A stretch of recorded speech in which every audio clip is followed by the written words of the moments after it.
Gatas to, hindi to pleno. Kasi pag pleno, may mucus pa yun. Oo, no? Milk lang, no?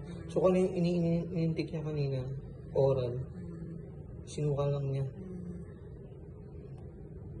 Siguro kasi baka kasi isa natin yan tapos yan. Masyadong mabilis. Dapat pinahin. Or baka masyadong natin mabilis pinahin. O baka masyadong puno? Puno masyado lagi.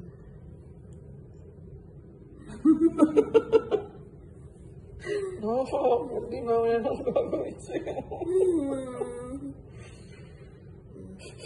Ito muna natin ang Tinatawanan mo na kami buhay ko. Ang dapat ng babat.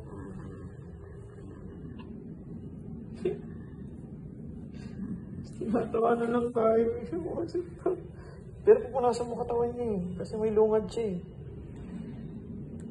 Hindi ko man magagawa na nakatayo siya. Pasisya ko na dito. May basa lang doon ha.